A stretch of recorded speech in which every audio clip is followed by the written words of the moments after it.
Hello नमस्कार दोस्तों, एक बार फिर से स्वागत है हमारे इस यूट्यूब चैनल पर। और आज हम बात करने वाले हैं हमारे नेक्स्ट टॉपिक पर, जो कि हम पीछे कर रहे थे।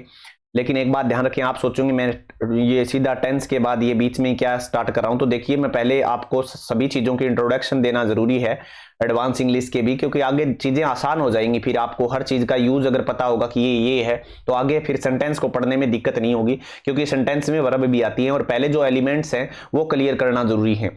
तो चलिए शुरुआत करते हैं। आज हम बात जानते हैं मेन वर्ब के बारे में। जितना आप जानते हैं तो कहीं ना कहीं आपको थोड़ी बहुत एक्स्ट्रा नॉलेज भी यहां पर मिलने वाली है। तो देखिए, पहली चीज आती है वर्ब कितने प्रकार की होती है। देखो, दो ही प्रकार की होती है। आप कौन सी जानते हो? ट्रांजिटिव और इंट्रांजिटिव। या फिर इसे हम कह सकते हैं एक वर्ब जो दो प्रकार की होती है, उसमें क्या होता है, वो नॉन फाइनाइट और फाइनाइट होती है। क्लियर हो गई मेरी बात? यानी या तो फाइनाइट होगी या नॉन फाइनाइट होगी। दूसरे तरीके से अगर एक तरीके से देखोगे तो या तो वो ट्रांजिटिव होंगी या इंट्रांजिटिव होंगी। पहली चीज ये आती है कि ट्रांजिटिव अगर है तो फिर इसका फायदा क्या है। तो ट्रांजिटिव वो वर्ब होंगी जिनके बाद क्या होगा, अपना ऑब्जेक्ट होगा। क्या होगा? जो ऑब्जेक्ट लेती हैं। क्लियर हो गया? जैसे एक वर्ब है, he gave me pen. Gave me, मैं पास्ट इंडेफिनिट टेंस लिख रहा हूं, गेव मी ए पेन। तो उसने मुझे क्या दिया? एक पेन दिया। तो यहां पर आप देख सकते हो ये दो ऑब्जेक्ट ले रही हैं। तो कुछ एक वर्ब ऐसी होती हैं जो दो ऑब्जेक्ट लेती हैं, जैसे ये गेव वर्ब ही है, ठीक है ना। तो इसी तरह से इसी को ट्रांजिटिव वर्ब कहेंगे। किसको? गिव वर्ब को। इंट्रांजिटिव वर्ब जिनका कुछ कोई ऑब्जेक्ट नहीं होता, यानी जो ऑब्जेक्ट नहीं लेती हो। क्या है? जो ऑब्जेक्ट नहीं लेती हो। यानी जैसे कि फ्लाई वर्ब है, जैसे बर्ड्स फ्लाई, आकाश में उड़ते हैं। तो इनको आगे बताने की कोई जरूरत ही नहीं पड़ी। और पिछली वीडियो भी ध्यान से देखिए, एसवीओसी, अगर आपको आएंगे तो दिक्कत ही नहीं होगी। अब फाइनाइट नॉन फाइनाइट का चक्कर देख लेते हैं। क्या है फाइनाइट वर्ब? वो सारी वर्ब होंगी दोस्तों जो टेंस बताती हैं। क्या करती हैं? जो टेंस बताती है ना, टेंस बताने वाली, टेंस बताने वाली जितनी भी वर्ब हैं वो क्या होती हैं? फाइनाइट होती हैं। और जो टेंस नहीं बताती वो क्या होती हैं? नॉन फाइनाइट होती हैं। यानी क्या कहें? जो टेंस न बताए, जो टेंस न बताए, न बताए, वो सारी वर्ब क्या होगी? सारी की सारी वर्ब होंगी क्या? Non finite. तो चलिए अब देखते हैं कि किस तरह से इसके एग्जाम्पल हैं, आपको पता चलेगा धीरे धीरे। चलिए देखते हैं, दोनों बातें करते हैं। पहली चीज है प्ले। प्ले से क्या आपको पता चल रहा है? टेंस कौन सा है? Present indefinite. तो प्रेजेंट इंडेफिनिट अगर टेंस है तो इसका मतलब ये वर्ब भी क्या हो गई? फाइनाइट वर्ब हो गई। एफ वी लिख देता हूं, फाइनाइट वर्ब हो गई। दूसरी बात, ये ट्रांजिटिव वर्ब भी होगी। क्यों हो गई? क्योंकि इसके बाद क्या लिख रखा है हमने? ऑब्जेक्ट आया हुआ है ये ट्रांज कि खेलता है। तो क्या खेलता है? अकेला लिख दोगे ही प्ले, वह खेलता है। क्या खेलता है? फुटबॉल खेलता है। तो ही प्लेइंग फुटबॉल। यहां पर देखिए टेंस बताने वाली वर्ब कौन सी आ गई है? देखो, इज आ गई। इससे टेंस पता चल रहा है, मतलब इट मींस कि ये क्या है? फाइनाइट वर्ब है। और प्लेइंग क्या है? एक ट्रांजिटिव वर्ब। अभी अभी हमने पढ़ के आए थे, क्योंकि इसके बाद क्या है? फुटबॉल लगा हुआ है। और अगर दोनों बात करें तो इज प्लेइंग मिलके क्या हो गया? वर्ब फ्रेज हो गया। क्या हो गया? Verb phrase. क्लियर हो गया? आगे बात करते हैं ही लाइक्स। लाइक्स से हमें बेस वर्ब के साथ अगर एस या ईएस आता है तो इससे पता चलता है कि यह एक टेंस बताने वाली वर्ब है, जिससे हमें पता चला कि ये क्या है? एक फाइनाइट वर्ब है और ट्रांजिटिव भी है। क्यों? ही लाइक्स, वह पसंद करता है। तो क्या पसंद करता है? चेस पसंद करता है। तो ऑब्जेक्ट लिए हुए। ही प्ले, प्ले पहले ही बता रखा है, लेकिन यहां टेंस का पता फिर चल रहा है। तो हम ये बता सकते हैं कि ये क्या है? यहां पर ट्रांजिटिव वर्ब भी है और फाइनाइट वर्ब भी है। इज प्लेइंग हमने पहले चेस, वह चेस खेल रहा है, तो अभी हमने बात कर ली। अब आगे देखो, हिज फेवरेट गेम, उसका जो चाहिता, जिसे वो पसंद करता है, वो गेम क्या था? फुटबॉल था। क्या है? फुटबॉल था। तो यहां was, his favourite game was football. तो यहां एक बात देखें, ये वर्ब क्या हुई? यहां पर ये इसके बाद ऑब्जेक्ट लिया हुआ है, his favourite game was football. तो यहां ये एक लिंकिंग वर्ब का भी काम क्या कर रही है? ध्यान रखिए, मैंने इसीलिए लिखा है। ये किसका काम कर रही है? लिंकिंग वर्ब का काम कर रही है। मेरी बात समझ में आई? यहां पर ये लिंकिंग वर्ब भी है और ये फाइनाइट वर्ब तो है ही है, क्योंकि इससे हमें क्या पता चल रहा है? टेंस का पता चल रहा है। लेकिन वाज यहां पर एक और चीज है, यहां पर एक मेन वर्ब है। ये क्यों है मेन वर्ब? क्योंकि लिंकिंग वर्ब अगर होगी, यानी बी की अगर बिना किसी इज एम आर के आए, बी की कोई भी फॉर्म, चाहे इज हो, एम तो खैर बहुत कम आता है, लेकिन फिर भी आर हो, वाज हो, ये चीजें अगर बिना किसी आईएनजी वाली वर्ब के आए, यानी इनके आगे चौथी फॉर्म न हो या थर्ड न हो, पैसिव वॉइस न हो, जैसे आई एम ए बॉय, या इसी तरह से आए तो ये मेन वर्ब का काम करती है, टेंस बता रही है तो इसके बाद ऑब्जेक्ट भी है ट्रांजिटिव वर्ब, और दूसरी तरफ अगर हम देखें तो ये लिंकिंग वर्ब भी है, ये फाइनाइट वर्ब क्योंकि ये टेंस बता रही है, और अगर रियल में पूछा जाए तो ये एक मेन वर्ब है मेरे, और ये सबसे अच्छा एग्जाम्पल है आपके लिए समझने का। इसी तरह से यहां पर थोड़ा सा हो गया मिस, शायद स्पेल्ट हुआ है, Ravan was killed, Ravan was killed, यहां पर आप सोचोगे पैसिव वॉइस में आ गया, by Ram, Ravan was killed, Ravan को मारा गया था, किसके द्वारा मारा गया था, राम के द्वारा मारा गया था। तो मैं आज आपको एक ये बात बता देता हूं कि वो सारी वर्ब ट्रांजिटिव होंगी जो कि पैसिव वॉइस में होंगी। किस में होंगी? जब भी पैसिव वॉइस हो, क्या हो, जब पैसिव वॉइस हो ना दोस्तों, पैसिव वॉइस अगर है, जब पैसिव वॉइस हो तो ट्रांजिटिव होगी। क्या होगी? ट्रांजिटिव। ये बात आप ध्यान रखें, वो ट्रांजिटिव वर्ब ही होंगी, आपको इंट्रांजिटिव कभी नहीं करना। This book has been finished, ये फिनिश्ड नाम है, फिनिश्ड नहीं है, पै कै सै च की ध्वनि आती है, डी लगता है, टे का उच्चारण होता है। तो अब फिर पैसिव वॉइस में है, सर हमें कैसे पता चलेगा ये पैसिव वॉइस है कि एक्टिव वॉइस है? ये बात भी सही है। तो ध्यान रखें बी की फॉर्म, ये देखो बी की फॉर्म है वाजवर, इज एम आर, ये देखो बी की फॉर्म है सारी की सारी। अगर इनके साथ थर्ड फॉर्म है, मैंने अभी ये भी बताया था, तो वो क्या होंगी? पैसिव वॉइस होंगी। यहां पर बी प्लस थर्ड फॉर्म ये रही, यहां पर देख सकते हो आप, तो ये ट्रांजिटिव वर्ब है। टेंस बताने वाली वर्ब यहां एज रही, यहां वाज रही, तो ये फाइनाइट वर्ब तो है ही है। ये देखो मैंने नीचे लिख भी दिया, if verb is in passive form it will be called transitive verb. ठीक है, ये क्या कहलाएगी? ट्रांजिटिव वर्ब कहलाएगी। अब थोड़ा सा आगे बढ़ते हैं और जानकारी लेते हैं इनके आगे। अब थोड़ी सी एडवांस इंग्लिश आने वाली है, यहां तक तो पता ही होता है सबको ही। अब यहां पर देखते हैं थोड़ा सा एक्स्ट्रा नॉलेज। देखिए वर्ब को दो तरीके से और भी पढ़ते हैं। क्या होंगी? एक वर्ब जो है वो इंटेंसिव होगी और दूसरी होगी एक्सटेंसिव। आप इतना तो जानते हो कि एक्सटेंसिव होता है विस्तार हो जाना, और जहां तक इंटेंसिव की अगर हम बात करें तो जहां है वहीं रह जाना, ऐसे मान लो आप। कैसे? मतलब एक छोटा सा वाक्य होगा जैसे बर्ड्स फ्लाई, इसमें बड़ा क्या है? वाक्य कुछ नहीं है, बड़ा चढ़ा नहीं सकते इसमें। इंटेंसिव में क्या है? आप वाक्य को बड़ा करने की आवश्यकता नहीं होती, छोटे समय में सब्जेक्ट और वर्ब में सीमित कर सकते हो। लेकिन एक्सटेंसिव में आप बड़ा बना सकते हो, जो मर्जी है आगे अटैच करते जाओ चीजों को, उसे एक्सटेंसिव मतलब बढ़ा देना। अब बात आती है इंटेंसिव में होता क्या है। तो देखो मैंने पहली क्लास नहीं देखोगे तो आपको ये समझ में कम आएगी, क्योंकि SVOCA वाली क्लास देखा हो पीछे, मैंने पहली या दूसरी क्लास होगी ग्रामर के इस प्लेलिस्ट में जाके उसको देखो, फिर इसको देखो, थोड़ी सी समझ में आएगी, अदरवाइज आपके ऊपर से भी जा सकती है। तो यानी कि मैं ये बात कहूं कि सब्जेक्ट वर्ब कॉम्प्लीमेंट, या कॉम्प्लीमेंट पीछे पढ़ के आओगे तब पता चलेगा। यहां पर लिख रखा है मैंने सब्जेक्ट वर्ब और एडवर्बियल। एडवर्बियल ही कौन सा? ऑब्लिगेटरी होगा। अब ये ऑब्लिगेटरी क्या होता है? मतलब इसे आप हटा नहीं सकते। ये पिछली वीडियो देखो, हटाने में और न हटाने में क्या फर्क है। तो यहां पर सब्जेक्ट, इसीलिए मैंने कहा था मैं हर चीज को, वीडियो को जोड़ के बता रहा हूं आपको। सेंटेंस दोबारा से स्टार्ट होंगे लेकिन जोड़ के पढ़ाया जाएगा आपको, कि एक दूसरे की चीजें अगर रिलेट नहीं होंगी तो फिर फायदा नहीं होगा, मजा नहीं आएगा पढ़ने का और पढ़ाने का। तो यानी इंटेंसिव में क्या है? सीमित रहेगा। सब्जेक्ट वर्ब कॉम्प्लीमेंट होगा तो वो इंटेंसिव होगा, या सब्जेक्ट वर्ब एडवर्बियल होगा तो भी वो इंटेंसिव होगा। इसी को ही कहते हैं लिंकिंग। अभी मैंने पढ़ के आया था, लिंकिंग वर्ब आपको बताई थी। कोपुला वर्ब भी कहते हैं या कोपुलेटिव वर्ब भी इसी को ही कहते हैं, इंटेंसिव वर्ब को। आगे उदाहरण पढ़ेंगे तब मैं आपको बताऊंगा। एक्सटेंसिव एक बात जान लेते हैं। एक्सटेंसिव में वर्ब आती है ट्रांजिटिव, जो अभी अभी पढ़ के आए थे इंट्रांजिटिव, वो किस में आती है? एक्सटेंसिव में आती है, क्योंकि उसका विस्तार किया जा सकता है। ट्रांजिटिव वर्ब में एक मोनो का मतलब होता है एक, ये एक रूट वर्ड है, मोनो का मतलब एक होता है, तो मोनो ट्रांजिटिव मतलब एक वर्ब होगी, उसको मोनो ट्रांजिटिव बोल देंगे। एक वर्ब का मतलब नहीं है, यहां थोड़ा सा समझो आप।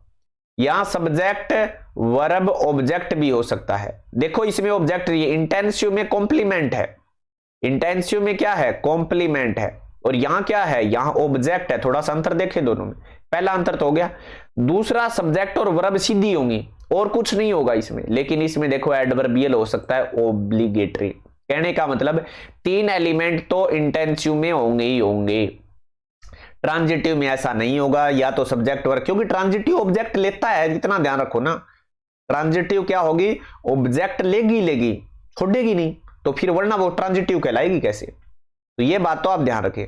लेकिन कुछ एक ट्रांजिटिव जो है सब्जेक्ट वर्ब से सीमित, जैसे बर्ड्स फ्लाई आपने मैंने बताया भी था। अगली है, कुछ एक वर्ब ऐसी होती हैं जो दो दो ट्रांजिटिव वर्ब लेती हैं। देखो ड्राई ट्रांजिटिव क्या लेती हैं, दो दो सब्जेक्ट वर्ब ऑब्जेक्ट ऑब्जेक्ट। जैसे मैंने आपको उदाहरण दिया था गिव वर्ब का, इसका दिया था गिव ए पेन। अगली चीज आ गई, इसी का ही तीसरा पार्ट क्या है, इसी का तीसरा पार्ट है कॉम्प्लेक्स ट्रांजिटिव। क्या है इसका तीसरा पार्ट, कॉम्प्लेक्स ट्रांजिटिव। अब कॉम्प्लेक्स में आप देख सकते हो क्या कि SVOC लिख रखा है हमने, और यानी कहने का मतलब सब्जेक्ट SVO तक है तो वो मोनोट्रांजिटिव है। और अगर इसमें कॉम्प्लीमेंट साथ में और आ गया तो वो क्या हो गई, वो फिर वो हो गई यहां पर कॉम्प्लेक्स ट्रांजिटिव। या फिर SVO तक तो ठीक है, मोनोट्रांजिटिव भी कह सकते हो आप। लेकिन अगर हम बात करें फिर ए और आ गया तो फिर वो क्या कहला जाएगी, कॉम्प्लेक्स। और एक ऐसा होगा ऑब्लिगेटरी, यानी इसको लगाना जरूरी होगा, इसको हटा नहीं सकते फिर आप, ठीक है, यू कांट डिलीट इट। अब बात आती है इंट्रांजिटिव, क्योंकि इंट्रांजिटिव में तो भाई साहब ऑब्जेक्ट होता ही नहीं, तो फिर इसका तो बात करने का फिर फायदा ही नहीं है, क्योंकि मेन बीमारी कहां है, यहां है। सारे सवाल यहां से बनते हैं, बढ़िया बढ़िया, या इंटेंसिव से बनते हैं। तो आशा करता हूं ये जानकारी पता चल गई। अब चलते हैं इसके एग्जाम्पल पर, यहां से एग्जाम्पल चकते हैं, इसको देखते हैं बढ़िया तरीके से।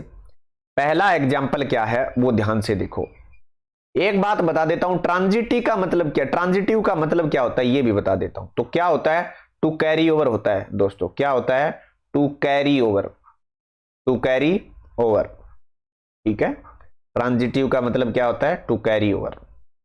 उसके बाद अब बात करते हैं इसके birds fly in the sky. अब मेरे को एक बात बताओ, बर्ड्स जो फ्लाई है, पक्षी उड़ता है, इतने में तो एक सेंटेंस बने ही बनेगा, इतनी बात तो पक्की है। तो इसका मतलब फ्लाई वर्ब क्या, हमने क्या पढ़ा, SVO। अगर SVO है, SVO है तो क्या होगा, SVO है तो क्या होगा, वो ट्रांजिटिव वर्ब होगी।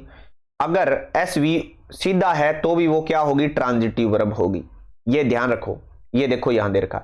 लेकिन यहां क्या SVA दे रखा है क्या, इसमें ध्यान से देखो, SVA दे रखा है क्या, SVA। तो SVA तो नहीं दे रखा, तो SVA कहां दे रखा है, आप ध्यान से देखो, इस इंटेंसिव वर्ब में दे रखा है, इसमें SVA। और ए ऐसा है जिसे आप हटा नहीं सकते, ऑब्लिगेटरी होना चाहिए। कैसा होना चाहिए, ऑब्लिगेटरी, हटा नहीं सकते। लेकिन दोस्तों इस वर्ब में मैं इन द स्काई, ये इन द स्काई सर जी हमें तो पता नहीं है ये क्या होता है, ए आ। तो ये देखो प्रीपोजिशन के साथ क्या आ जाए, प्रीपोजिशन के साथ नाउन आता ही आता है, उसी को कहते हैं मॉडर्न इंग्लिश में प्रीपोजिशनल फ्रेज। अगला टॉपिक आएगा, प्रीपोजिशनल फ्रेज कहते हैं, पीपी। वो हमेशा एडवर्बियल ही होता है। क्या होता है, एडवर्बियल ही होता है, ध्यान रखें। क्लियर हो गई मेरी बात, ठीक है जी, हो गई। तो ये एडवर्बियल तो हो गया सर। अब इसको हटा सकते हैं, हमें कैसा पता चलेगा, तो देखो बर्ड्स फ्लाई आप सीधा भी बोल सकते हो, बर्ड्स फ्लाई आपका वाक्य पूरा हो गया। लेकिन ऑब्लिगेटर होगा, उसको आप हटा नहीं सकते, वाक्य गलत हो जाएगा। वो कैसे होगा, आगे आप थोड़ा सा धैर्य रखो, जैसे जैसे एक्सरसाइज आएगी उसके अकॉर्डिंग समझ में आता जाएगा। अब आगे देखो, बर्ड्स आर। अब देखो क्या आप इस प्रीपोजिशनल फ्रेज को हटा सकते हो, क्या नहीं हटा सकते। यानी कहने का मतलब पक्षी हैं, पक्षी कहां हैं ये बताना जरूरी है। अब पक्षी हैं, पक्षी तो यही पता ही है सबको ही, हैं कहां, तो क्या है, आकाश में है। बर्ड्स आर, कभी आपने ऐसा वाक्य देखा है क्या, कभी आपने ऐसा आधा अधूरा वाक्य, यहां तक कभी खत्म होता ही नहीं है, क्योंकि देखो ऐसे होता ही नहीं, ऐसे वाक्य कभी खत्म नहीं होता। क्लियर हो गया मेरी बात। तो देखो यहां ये ना नहीं हटा सकते, तो ऑब्लिगेटरी हो गया ना, ऑब्लिगेटरी हो गया तो ये वर्ब कौन सी हो गई, इंटेंसिव हो गई। कौन सी हो गई, इंटेंसिव। टेंस बताने वाली वर्ब यहां आर है तो ये फाइनाइट वर्ब भी हो गई। यहां पर टेंस बताने वाली वर्ब फ्लाई है तो ये फाइनाइट वर्ब हो गई। लेकिन इन द स्काई उसमें ऊपर वाले में, यानी इसमें हटा सकते हो आप, इसमें क्या है, इन द स्काई हम हटा सकते हैं। और यही कारण है, अगर हम इसे हटा सकते हैं तो ये क्या हो गई, यहां पर मोनोट्रांजिटिव। ये वर्ब कौन सी हो गई, मोनोट्रांजिटिव वाली वर्ब हो गई, जो हमने यहां पर पढ़ी थी। कौन सी हो गई यहां पर, मोनोट्रांजिटिव। क्लियर हो गई मेरी बात। तो दोनों में फर्क आया, ये इंटेंसिव वर्ब है और ये क्या है, ट्रांजिटिव वर्ब है, एक्सटेंसिव का हिस्सा। क्लियर हो गई मेरी बात। अगली बात है he made me a full. अब उसने मुझे क्या बनाया, मूर्ख बना दिया। क्या होगा, ही maids me a full. Clear हो गया। अब देखो यहां पर क्या है, सब्जेक्ट वर्ब। यहां पर देखो ये क्या हो गया, सब्जेक्ट, मेड क्या हो गई, वर्ब टेंस बता रही है, तो ये फाइनाइट वर्ब तो है ही है। मी क्या हो गया, यानी मैं खुद, ये एक ऑब्जेक्ट हो गया, और ये क्या हो गया, ए फुल दूसरा ऑब्जेक्ट है, क्योंकि आर्टिकल ए से आया है तो नाउन है, नाउन है तो ऑब्जेक्ट है ही। अब यहां देखो सब्जेक्ट वर्ब ऑब्जेक्ट, ऑब्जेक्ट क्या है, ये देखो ये रहा। जब दो दो ऑब्जेक्ट आ गए तो वो कौन सी होगी, ट्रांजिटिव वर्ब तो होगी, क्योंकि ऑब्जेक्ट तो आ ही गया।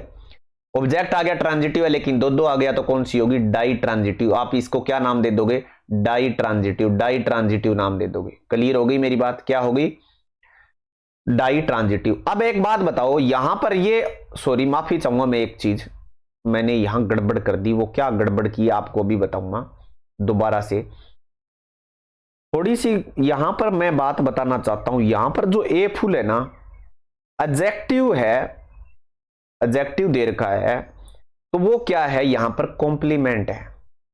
सर ये कैसे पता चलेगा, SVOCA वाली वीडियो देख के आओ तब पता चल जाएगा कॉम्प्लीमेंट कैसे होता है। क्योंकि देखो मूर्ख कौन है, मी, मैं, यानी ये एक ही चीज है, ये दोनों दोनों एक ही चीज है। लिखने में ए फुल अलग आ गया, लेकिन मैं ही मूर्ख हूं, मुझे ही मूर्ख बनाया गया है फुल मुझे। अब आप देख सकते हो मैं अलग से कोई फुल नहीं, मैं तो नजर आ रहा हूं, लेकिन फुल अलग से नजर नहीं आ रहा। ये कॉम्प्लीमेंट होता है, यानी मेरे बारे में बताया जा रहा है, मैं मूर्ख हूं, मुझे मूर्ख बनाया गया। तो यहां पर एक ही चीज है, ये कॉम्प्लीमेंट है। तो SVOC क्या है, कॉम्प्लेक्स में आते हैं। किस में आते हैं, कॉम्प्लेक्स में। कॉम्प्लेक्स ट्रांजिटिव होता है, उसमें SVOC आते हैं। ये थोड़ा सा ध्यान रखें, क्योंकि मैंने जल्दबाजी में ध्यान नहीं दिया और पेपर में ऐसी गलतियां होती हैं। आगे लिखता है सी मेड मी ए स्टूल। अब एक बात देखो, यहां थोड़ा सा अंतर आ गया। आप सोचोगे सर ये निचले वाला वाक्य देख के मेरे को पता चला, ऊपर में एकदम से मेरा ध्यान भी नहीं गया था। तो यहां क्या हुआ, देखो यहां क्या बीमारी है, उसने, एक लड़की है, उसने बनाया, क्या बनाया, मुझे स्टूल नहीं बनाया। अब इस वाक्य का मतलब है मेरे लिए एक स्टूल तैयार किया उसने, तो स्टूल अलग चीज है और मैं अलग हूं। तो यहां क्या है, यहां पर आप देख सकते हो दो दो ऑब्जेक्ट हैं। क्या है, दो दो ऑब्जेक्ट हैं, क्योंकि ये नाउन फ्रेज है। क्योंकि मॉडर्न अंग्रेजी कहती है कि एक शब्द से भी फ्रेज बनता है, तो इसलिए आप कह सकते हैं नाउन फ्रेज। ये भी क्या हो गया, नाउन फ्रेज। ऑब्जेक्ट कहोगे, वैसे नाउन ही है, ऑब्जेक्ट यानी फ्रेज कह दो चाहे। मेड एक वर्ब, फ्रेज हो गई, एक एक शब्द के बनते हैं मॉडर्न अंग्रेजी में, ये हो गया नाउन फ्रेज। क्लियर हो गई मेरी बात। तो यहां पर सब्जेक्ट ये टेंस बताने वाली वर्ब है, इसका मतलब ये तो है फाइनाइट वर्ब। मी ऑब्जेक्ट हो गया, और यहां पर एक स्टूल भी क्या हो गया, ऑब्जेक्ट। तो दो दो ऑब्जेक्ट आ गए, और इसी को कह दोगे यहां पर डाई ट्रांजिटिव वर्ब। क्या कह दोगे, डाई ट्रांजिटिव वर्ब। क्लियर हो गई मेरी बात। अभी आगे एक वाक्य देखो, इधर वाला, सी मेड मी फुलिश। अब दोबारा से वही वाक्य, अब आगे ध्यान से देखो, सी मेड मी फुलिश। यहां पर ये क्या है, फुलिश किसका काम कर रहा है, फुलिश होता है दोस्तों रियल में ए फुल। क्या होता है, ए फुल। जैसे अभी अभी मैंने लिखा था, ये देखो यहां पर ये रहा, तो ये फुल ही होता है, फुलिश। ठीक है, ध्यान रखें, इसका मतलब एक कावर्ड होता है, कावर्डली पर्सन जिसे हम कह सकते हैं। तो मेड यहां पर क्या है, फुलिश क्या है, एडजेक्टिव, तो इसको एडजेक्टिव फ्रेज भी कह सकते हो। और एडजेक्टिव यहां पर कौन बना, सी मेड मी, मुझे क्या बनाया गया, फुलिश, मुझे फुल कहा गया ना। तो देखो ये क्या हो गया, कॉम्प्लीमेंट हो गया यहां, और कॉम्प्लीमेंट है तो यहां पर क्या है, सुयोशी, देखो कहां पर है, ये रहा, कॉम्प्लेक्स ट्रांजिटिव वर्ब। मेड एक फाइनाइट वर्ब हो गई। इसी तरह से लिखता है आगे, मोहन वाज इलेक्टेड सरपंच। अब बताओ मोहन क्या है, सरपंच है। मेरी बात ध्यान में आई क्या, मोहन ही क्या है, सरपंच। वाज आपकी फाइनाइट वर्ब होगी, टेंस बताने वाली। इलेक्टेड ट्रांजिटिव वर्ब है ही, क्योंकि ऑब्जेक्ट है या कॉम्प्लीमेंट है, बताओ, आप सोच के बताओ थोड़ा सा।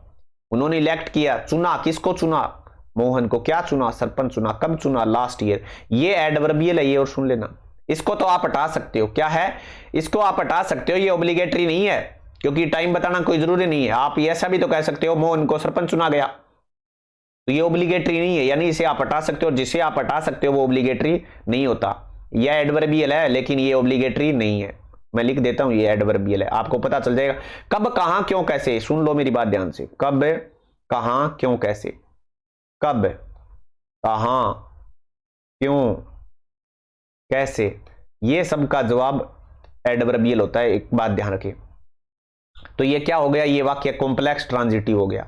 ये वाक्य क्या हो गया, कॉम्प्लेक्स ट्रांजिटिव हो गया। क्यों हो गया, क्योंकि इसमें भी देखो SVO। अब आप सोचोगे जी ये भी है, तो ऐसी नहीं है, ये ऑब्लिगेटरी नहीं है, इसके कारण नहीं हुआ। लेकिन सब्जेक्ट वर्ब यहां पर मोहन क्या है, मोहन खुद ही सरपंच है, ये ऑब्जेक्ट नहीं है सरपंच, कॉम्प्लीमेंट है ये।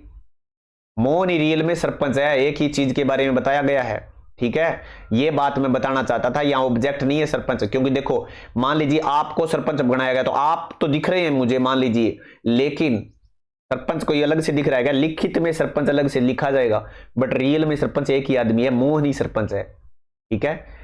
अब आगे देखिए, room should be well aired, कमरा कैसा होना चाहिए, हवादार होना चाहिए। तो यहां पर देखो शुड एक टेंस बताने वाली वर्ब है, ठीक है, और साइन फाइनाइट वर्ब है ये, और जितनी भी वर्ब है जो टेंस बताती है वो फाइनाइट है। रूम शुड बी होना चाहिए, कैसे होना चाहिए, वेल एयर्ड, ठीक ढंग से, यानी हवादार कमरा होना चाहिए।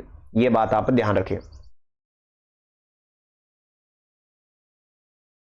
तो यहां पर देखो किस तरह से ये मैनर एडवर्बियल हो गया। यहां पर देखिए ये एडवर्बियल है, क्योंकि मैंने अभी बताया था कमरा होना चाहिए, कैसे होना चाहिए, कैसे का जवाब है यहां रहा, और क्या होना चाहिए, एडवर्बियल हो गया। तो सब्जेक्ट वर्ब हो गया, और यहां पर SVA देखो कहां पर है, SVA, इसको आप हटा नहीं सकते, इसलिए ये इंटेंसिव वर्ब है। क्या है, इंटेंसिव वर्ब। यहां पर मैं एक बार साफ कर देता हूं ये सारा।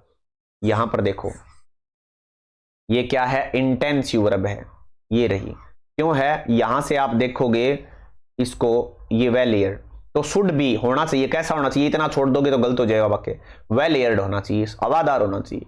तो इसलिए ये इंटेंसिव वर्ब है, ध्यान रखें इस बात को। अगली चीज है लास्ट एंड फाइनल अपना एक्सरसाइज आता है, वो क्या है, वो देखो नो इश्यू वाला। No issue is between Rahul and Sohan now, no issue, तो कोई भी इश्यू नहीं है। ये वाक्य यहां पर बिल्कुल सही है, किसके बीच में नहीं है, राहुल और सोहन के। अब तो यहां पर थोड़ा सा मैं एक चीज बताना चाहता हूं आपको, यहां पर इज हो गया टेंस बताने वाली वर्ब, यानी ये मैन वर्ब है। क्या है ये, मैन वर्ब। कैसे पता चलता है मैन वर्ब, ING वाली फॉर्म नहीं है आगे, ना ही थर्ड फॉर्म है, पता ही चल रहा है। ये लिंकिंग वर्ब भी है, क्या है, लिंकिंग वर्ब भी है। ये ट्रांजिटिव वर्ब तो होगी, क्यों ट्रांजिटिव वर्ब कैसे होगी। अब एक बात देखो, अभी मैं दोबारा ऊपर लेके जाता हूं आपको, ट्रांजिटिव होगी या कौन सी होगी, देखो SVA आएगा तो कौन सी होगी, देखो इधर ट्रांजिटिव होगी या इंटेंसिव होगी, देखो SVC, तो यहां पर कौन सी होगी, SVC, और SVC होगी वो इंटेंसिव में जाएगी। अब देखो ध्यान से, यहां पर ये देखो नो इश्यू, कोई इश्यू नहीं है, no issues is between Rahul and Sohan now. तो ये इज कभी भी अगर आप ध्यान रखें लिंकिंग वर्ब का अगर काम करेगी तो आगे वाला जो चीज होती है वो कॉम्प्लीमेंट ही होती है, ये बात ध्यान रखें। No issues between Rahul and Sohan, Rahul और सोहन के बीच में अब कोई इश्यू नहीं है। लेकिन एक वाक्य इधर वाला पढ़े, between Rahul and Sohan are no issues now, are no issues now. तो ये वाक्य में आप मुझे बता सकते हैं कौन सा वाक्य सही है, कौन सा गलत है।